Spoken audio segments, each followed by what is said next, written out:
नमस्कार, बहुत स्वागत है आप सभी का इंडिया न्यूज हरियाणा में। मैं हूं आपके साथ अपूर्वा और वक्त है फटाफट 100 का। विधानसभा में विधायक आफ्ताब अहमद ने नूह जिले के अंतर्गत आने वाले अलग अलग गांवों में खारे भूजल का सवाल उठाया।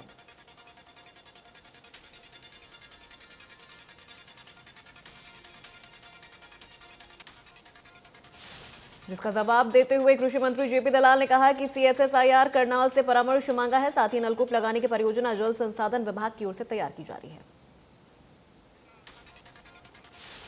विधायक घनश्याम दास अरोड़ा ने वन मंत्री से पूछा कि क्या प्लाईबोर्ड उद्योग को प्रोत्साहित करने के उद्देश्य से यमुनानगर में वन अनुसंधान संस्थान या कृषि विश्वविद्यालय स्थापित करने का कोई प्रस्ताव है।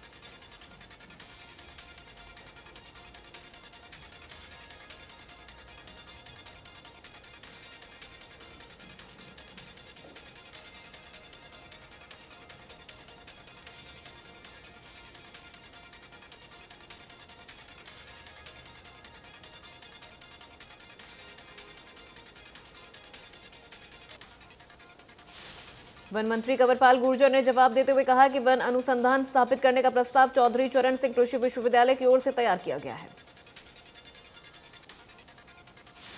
यमुनानगर में वन अनुसंधान स्थापित करने के लिए जमीन की तलाश कर रही है, जिसके लिए कम से कम 50 एकड़ भूमि उपलब्ध होने पर विचार किया जाएगा।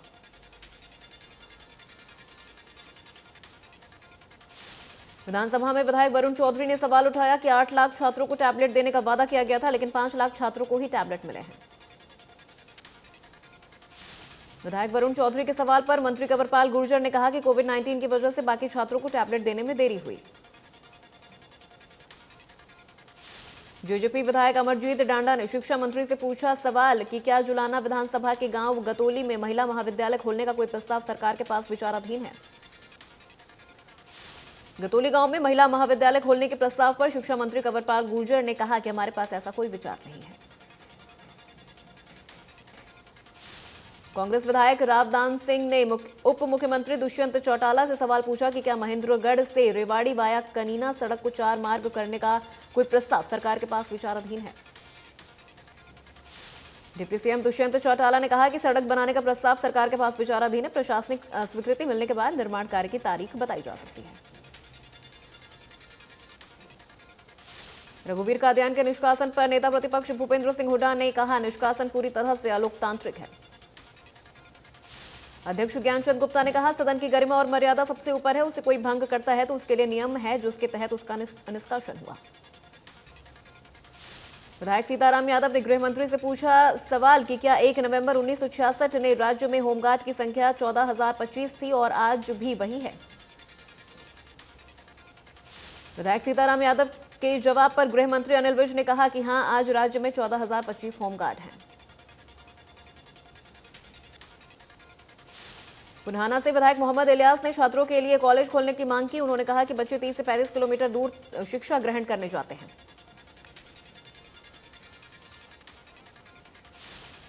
विधानसभा के बजट सत्र में आज 134A पर ध्यानाकर्षण प्रस्ताव पर चर्चा और 14 से 16 मार्च तक बजट पर चर्चा होगी। विधानसभा बजट के सत्र के चौथे दिन राज्यपाल के अभिभाषण पर जवाब देंगे सीएम मनोहर लाल। 8 मार्च को करेंगे बजट पेश। यूपी में 7वें और अंतिम चरण के लिए वोटिंग शुरू। 9 जिलों की 54 सीटों पर वोटिंग जारी। 600 से ज्यादा प्रत्याशियों के भाग्य का होगा फैसला। 7वें चरण के चुनाव से पहले सीएम योगी का बयान, बोले 5 साल में प्रदेश को भयमुक्त और दंगा मुक्त बनाया है। कोरोना काल में गरीबों का ध्यान रखा गया। यूपी के आजमगढ़, मऊ, जौनपुर, गाजीपुर, चंदौली, वाराणसी, मिर्जापुर, भदोही और सोनभद्र में वोटिंग जारी है।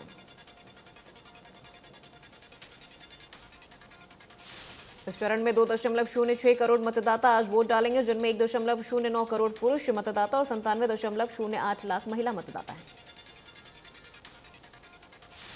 वाराणसी में एयर एम्बुलेंस और हेलीकॉप्टर उपलब्ध रहेंगे, जिसे प्रशासन ने अनधिकृत व्यक्तियों की आवाजाही को देखते हुए चुनाव से संबंधित सभी 10 जिलों की सीमाओं को सील कर दिया है। 7वें चरण के मतदान के लिए 10 जिलों की 54 विधानसभा सीटों पर सुरक्षा के कड़े इंतजाम किए गए। 7वें चरण में कुल 28 विधानसभा क्षेत्रों को संवेदनशील श्रेणी में रखा गया है और सभी 12,205 मतदान केंद्रों पर केंद्रीय सशस्त्र पुलिस बल तैनात किए गए। चुनाव आयोग ने शांतिपूर्ण और निष्पक्ष चुनाव कराने के लिए कुल 845 कंपनी केंद्रीय पुलिस बल को तैनात किया। उत्तर प्रदेश विधानसभा चुनाव 2022 का आज अंतिम चरण है। सीएम योगी ने ट्वीट कर कहा, सभी सम्मानित मतदातागण राष्ट्रवाद, विकास और सुशासन की विजय के लिए मतदान अवश्य करें।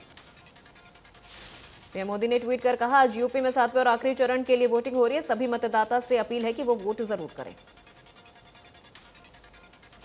पूरे देश में हर साल 7 मार्च को जन औषधि दिवस मनाया जाता है। इस मौके पर प्रधानमंत्री नरेंद्र मोदी वीडियो कॉन्फ्रेंसिंग के जरिए जन औषधि के लाभार्थियों के साथ बातचीत करेंगे। देशवासियों के लिए गुणवत्तापूर्वक स्वास्थ्य सेवा को सस्ती बनाने की दिशा में केंद्र सरकार हर मुमकिन प्रयास कर रही है। दिल्ली में कांग्रेस ने कैप्टन अजय यादव को बड़ी जिम्मेदारी दी है। दरअसल अजय यादव को कांग्रेस की तरफ से ओबीसी मोर्चा के अध्यक्ष बनाया गया। कैप्टन अजय यादव आज दिल्ली एआईसीसी में दोपहर करीब 3 बजे ओबीसी मोर्चा के अध्यक्ष पद का कामकाज संभालेंगे। कैबिनेट मंत्री देवेंद्र सिंह बबली का टोहाना में सम्मान समारोह हुआ। कार्यक्रम की अध्यक्षता जेजेपी प्रदेशाध्यक्ष निशांत सिंह ने की। कार्यक्रम के दौरान देवेंद्र सिंह बबली के सामने लोगों ने अधिकारियों पर काम नहीं करने का आरोप लगाया। देवेंद्र बबली ने कहा कि प्रदेश की सरकार जीरो टॉलरेंस की नीति पर काम कर रही है। जिन भी अफसरों ने कुछ गलत किया उनके खिलाफ सख्त से सख्त कार्रवाई की जाएगी। कैबिनेट मंत्री कंवरपाल गुर्जर ने कहा कि यूक्रेन और रूस के युद्ध के बीच बने हालातों में सरकार ने छात्रों को वापस लाने की मुहिम को गंगा ऑपरेशन का नाम दिया है, तो उससे भी विपक्ष को परेशानी हो रही है। कंप्यूटर टीचर्स को 7वां पे कमीशन मिलने की खुशी में हरियाणा के टीचरों ने शिक्षा मंत्री कंवरपाल गुर्जर से मुलाकात की और उनका धन्यवाद किया। School manager welfare association Haryana से संदीप कुमार ने बताया कि पिछले काफी समय से इन लोगों को काफी कम सैलरी मिल रही है। हरियाणा के मुख्यमंत्री और शिक्षा मंत्री कंवरपाल गुर्जर के प्रयासों से उनको 7वां पे कमीशन दिया गया है और अब उनकी सैलरी काफी बढ़ गई है। इस प्रयास से लगभग 750 टीचर्स को इसका फायदा मिला है। वहीं इस मौके पर शिक्षा मंत्री कंवरपाल गुर्जर ने भी सभी कंप्यूटर टीचरों को आशीर्वाद दिया। प्रदेश में कक्षा 9वीं और 11वीं की वार्षिक परीक्षाएं 17 मार्च से शुरू होगी। इन परीक्षाओं की तारीख हरियाणा विद्यालय शिक्षा बोर्ड की वेबसाइट पर अपलोड कर दी गई। हरियाणा विद्यालय शिक्षा बोर्ड के सचिव कृष्ण कुमार ने ये जानकारी दी। परीक्षाओं की जानकारी देते हुए उन्होंने कहा कि 9वीं की परीक्षाएं 17 मार्च से शुरू होकर 2 अप्रैल तक चलेंगी। वहीं कक्षा 11वीं की परीक्षाएं 17 मार्च से 13 अप्रैल तक चलेंगी। प्रदेश के सभी मुख्य अध्यापक और हेडमास्टर को निर्देश दिए हैं कि 9वीं और 11वीं की परीक्षाएं नकल रहित संचालित किया जाना सुनिश्चित करें। रूस और यूक्रेन के बीच 24 फरवरी से जारी युद्ध 12वें दिन में प्रवेश कर गया। इस बीच रूस यूक्रेन पर लगातार जबरदस्त हमले कर रहा है। रूसी सेना कीव, खार्किव, ओडेसा के साथ ही सूमी में भीषण गोलीबारी कर रही है। इधर इस युद्ध को जल्द से जल्द खत्म करने के लिए अंतर्राष्ट्रीय स्तर पर प्रयास तेज हो गए हैं। यूक्रेन और रूस के बीच युद्ध शुरू होने से लेकर अब तक 38 बच्चों की मौत हो चुकी है, जबकि 71 बच्चे जख्मी हो चुके हैं।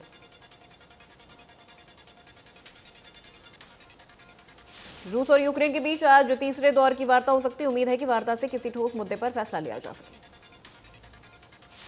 रूस यूक्रेन युद्ध अब अपने 12वें दिन में पहुंच चुका है। इसके चलते अब तक करीब 15 लाख लोग यूक्रेन छोड़कर जा चुके हैं। रूस अब सीरियाई लड़ाकों की भर्ती अपनी सेना में कर रहा है। रूस इन्हें कीव को कब्जा करने की जंग में भेज रहा है।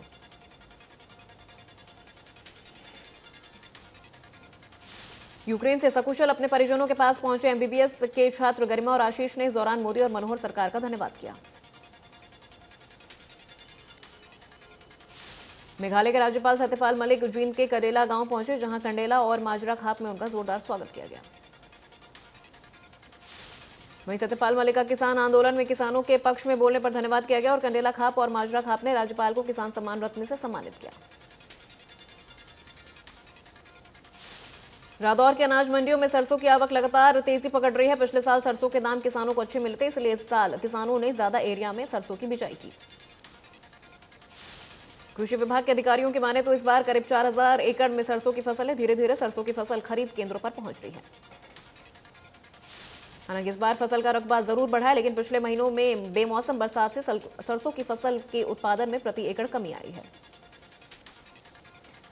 रादौर, गुमथला और जठलाना में सरकारी खरीद केंद्र नहीं है। यहां पर प्राइवेट खरीद एजेंसियां ही सरसों की खरीद कर रही हैं। मंडी में फसल लेकर पहुंचे किसान ने बताया कि सरसों के दाम इस बार भी अच्छे मिल रहे हैं।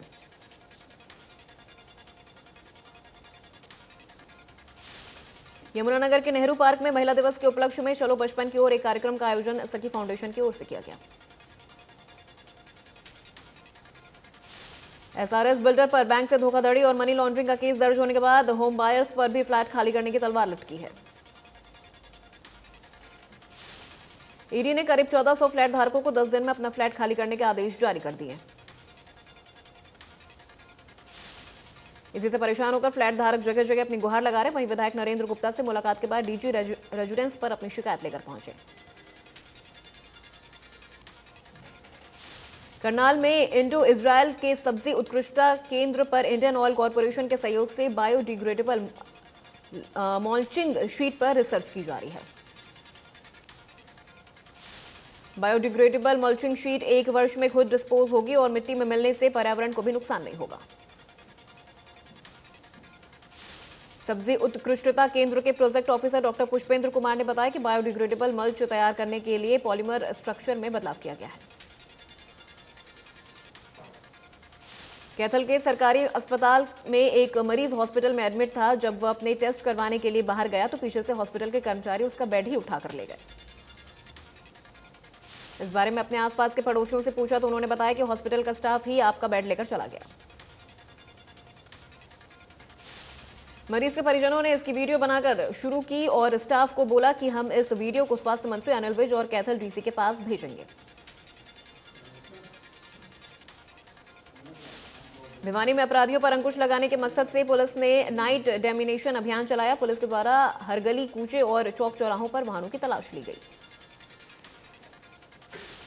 वाहन चालकों को यातायात के नियमों का पालन करने की सीख भी दी गई। खास बात यह रही कि महिला पुलिसकर्मियों के द्वारा चौराहों पर खड़े होकर लोगों को यातायात के प्रति जागरूक किया गया। सेवा, सुरक्षा और सहयोग का नारा देने वाली हरियाणा पुलिस अपराधों को रोकने के लिए संजीदगी दिखाती नजर आई। कैथल में प्रशासनिक अधिकारी ही ट्रैफिक नियमों का पालन नहीं कर रहा। प्रशासनिक अधिकारियों की गाड़ियों के ही प्रदूषण नियंत्रण प्रमाण पत्र नहीं। DC Pradeep Dahiya, SDM, CTM, DRO, तहसीलदार सुदेश मेहरा, डीडीपीओ जैसे बड़े ओहदों पर बैठे अधिकारियों की गाड़ी नियमों की धज्जियां उड़ाते हुए फराटे भर रही है।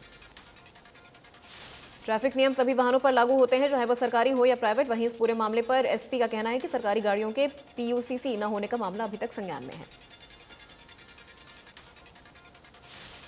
सोना गुड़गांव के बीच बनने वाले नेशनल हाईवे में गांव घमडौज के पास टोल बैरियर लगाया गया है, जिसको लेकर लोगों ने इसका विरोध करना शुरू कर दिया है। इसी को लेकर आसपास के लोगों ने महापंचायत का आयोजन किया और 51 लोगों की टीम गठित की, जो प्रदेश के मुख्यमंत्री और केंद्रीय मंत्री नितिन गडकरी से मिलकर समस्या का समाधान करेंगे। देश में थमने लगी कोरोना की रफ्तार। 24 घंटे में 4362 नए मामलों की पुष्टि, 66 मरीजों की मौत। हरियाणा में थमी कोरोना की रफ्तार, एक दिन में 156 नए मामलों की पुष्टि। टोहाना के प्राचीन पंचमुखी शिव मंदिर का एक वीडियो सोशल मीडिया पर हो रहा वायरल। वीडियो को लगातार शेयर किया जा रहा है क्योंकि ये प्राचीन पंचमुखी शिव मंदिर टोहाना का सबसे पुराना मंदिर है। भिवानी में लड़के और लड़कियों को 2 दिवसीय सब जूनियर और जूनियर कुराशा चैंपियनशिप का आयोजन किया गया। प्रतियोगिता का शुभारंभ आश्रम के पीठाधीश्वर डॉक्टर अशोक गिरी महाराज ने किया। पलवल में होटल अपराध जांच शाखा टीम ने 5000 के नामी हत्यारोपी बदमाश को गिरफ्तार किया। राजस्थान से आ रहे हत्यारोपी राजकुमार को पुलिस ने मुखबिर की सूचना पर धर दबोचा। पलवल में पुलिस ने कार्रवाई करते हुए 2000 किलो नकली पनीर के साथ 3 आरोपियों को गिरफ्तार किया। स्वास्थ्य विभाग की टीम ने नकली पनीर और सैंपल लेकर जांच के लिए चंडीगढ़ लैब भेजा। राष्ट्रीय राजमार्ग 248A पर नांगल मुबारकपुर गांव के समीप ट्रैक्टर और बाइक की भिड़ंत हो गई, जबकि दूसरे बाइक सवार का अस्पताल में इलाज चल रहा है, वहीं एक की मौत हो गई। पलवल के होटल में गोयल नर्सिंग होम चौक के पास मयंक टेक्सटाइल की कपड़े के शोरूम में भयंकर आग लगी। आग पर काबू पाने के लिए जेसीबी मशीन से गेट और छत को तोड़ा गया। गुरुग्राम में NH8 हाईवे पर एक वैन में शॉर्ट सर्किट के कारण चलती कार में आग लग गई। आग से किसी के हताहत होने की कोई खबर नहीं। रेवाड़ी में लुटेरी दुल्हन का एक मामला सामने आया है। एक लड़की से शादी करने के बाद सब कुछ लूटकर फरार हो गई। 5 लोगों ने मिलकर पुलिस अधीक्षक को शिकायत दी। शिकायत के आरोप के बाद तलाशी शुरू कर दी गई। शिकायतकर्ता ने शिकायत में लिखा है कि जब उन्होंने गहनता से इसकी जानकारी जुटाने की कोशिश की तो पता चला ये एक गिरोह है। पानीपत तहसील कैंप क्षेत्र में नाबालिग किशोर ने 6 साल की मासूम बच्ची को बहला फुसलाकर उसके साथ दरिंदगी की। फिलहाल पुलिस का कहना है कि इस मामले में मामला दर्ज करके जांच की जा रही है। गुरुग्राम पुलिस ने बछखेड़ा थाना क्षेत्र में महज 5 घंटों के भीतर चोरी की वारदात को अंजाम देने वालों को पकड़ा।